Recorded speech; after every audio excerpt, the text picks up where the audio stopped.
आप देख रहे हैं अल्फा डिफेंस हिंदी में आपका स्वागत है। भारत और पाकिस्तान के बीच में हुए 4 दिन के कॉन्फ्लिक्ट के दौरान पाकिस्तानी एयर डिफेंस सिस्टम्स पूरी तरीके से फेल हो गए थे और जब भारतीय मिसाइल सिस्टम पाकिस्तानी बेसिस को टारगेट कर रही थी तो ये सिस्टम्स बहुत ज्यादा कुछ कर नहीं पाए थे। कहीं न कहीं यही कारण था कि भारत की तरफ से ऑपरेशन सिंदूर को पॉज करने के तुरंत बाद पाकिस्तान की तरफ से ये ट्वीट किया गया था और इस ट्वीट में कहा गया था कि आने वाले समय में पाकिस्तान कई सारे अलग अलग तरीके के सिस्टम्स अक्वायर करेगा जिससे जो सिचुएशन ऑपरेशन सिंदूर के दौरान बनी थी वो आगे ना बने। प्रॉब्लम यह है कि पहले तो पाकिस्तान की तरफ से ये ट्वीट किया गया था लेकिन अब इसको धीरे से डिलीट कर दिया गया है। नेवरदलेस ये चीज ये भी क्लियर करती है कि पाकिस्तान को आने वाले समय में HQ-19 चाहिए क्योंकि LY-80 और HQ-16 के साथ में पाकिस्तान की हालत खराब हो चुकी है और उनके एयर बेसिस में जिस तरीके के गड्ढे बने हुए हैं उसके बाद केवल पाकिस्तान को नहीं पूरे वर्ल्ड को पता है कि Pakistani current air defence systems किसी काम के नहीं है और भारत जब चाहे तब पाकिस्तान के एयर बेसिस के ऊपर दोबारा इस तरीके के गड्ढे बना सकता है। इस कॉन्फ्लिक्ट के दौरान भारत की तरफ से BrahMos supersonic cruise missile system को बहुत कम नंबर में यूज किया गया था,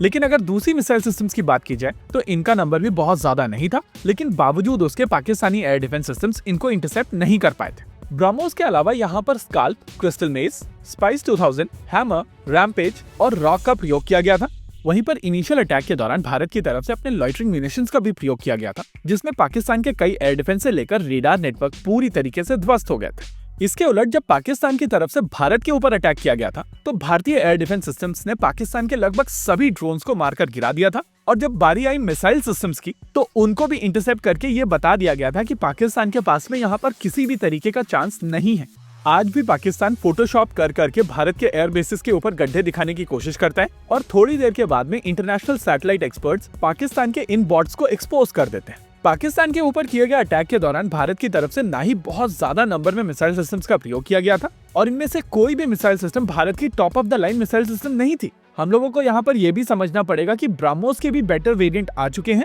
और जो वेरिएंट भारत की तरफ से यूज किया गया था वो बेसलाइन वेरिएंट था। अगले कॉन्फ्लिक्ट के दौरान भारत की तरफ से ये चीज क्लियर कर दी गई है कि पाकिस्तानी मिलिट्री और टेररिस्ट के बीच में किसी भी तरीके का डिफरेंशिएशन नहीं होगा और अगर भारत के ऊपर किसी भी तरीके का टेररिस्ट अटैक होता है तो उसकी कीमत पाकिस्तानी मिलिट्री को चुकानी पड़ेगी। ऐसे में नेचुरल है कि भारत की तरफ से टैक्टिकल बैलिस्टिक मिसाइल सिस्टम्स का प्रयोग किया जाएगा। हालांकि इस कॉन्फ्लिक्ट के दौरान पाकिस्तान की तरफ से 2 अलग अलग तरीके की टैक्टिकल बैलिस्टिक मिसाइल सिस्टम्स का प्रयोग किया गया था लेकिन उनको भारत ने इंटरसेप्ट कर लिया था। लेकिन इस समय पाकिस्तान के पास में किसी भी तरीके का एंटी बैलिस्टिक मिसाइल शील्ड नहीं है, यानी कि अगर भारत की तरफ से बैलिस्टिक मिसाइल सिस्टम्स यूज की जाती हैं तो पाकिस्तान किसी भी तरीके से इन मिसाइल सिस्टम्स को इंटरसेप्ट नहीं कर सकता है। ऐसे में HQ-19 पाकिस्तान के लिए जरूरी नहीं कंपल्सरी हो जाता है। अब प्रॉब्लम यह है कि Pakistan Chinese air defence systems की रिलायबिलिटी तो देख ही चुका है लेकिन उनके पास में बहुत ज्यादा ऑप्शंस नहीं है और इसी वजह से पाकिस्तान को ये HQ-19 अक्वायर करनी पड़ेगी। यहाँ पर चाइना की परेशानी है कि जो LY-80 और HQ-9 के साथ में हुआ है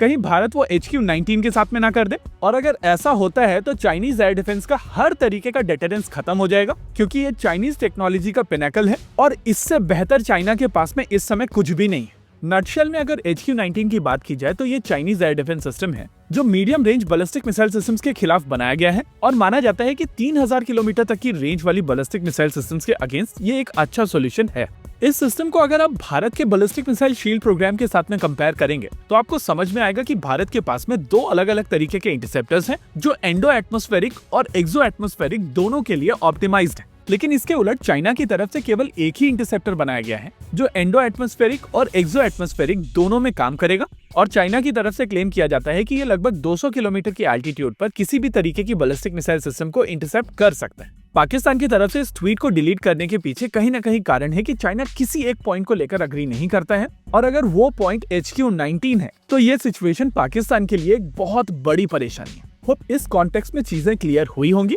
इसी के साथ आज के इस वीडियो में रखते हैं केवल इतना ही। वीडियो को अंत तक देखने के लिए धन्यवाद। देखते रहिए अल्फा डिफेंस। जय हिंद।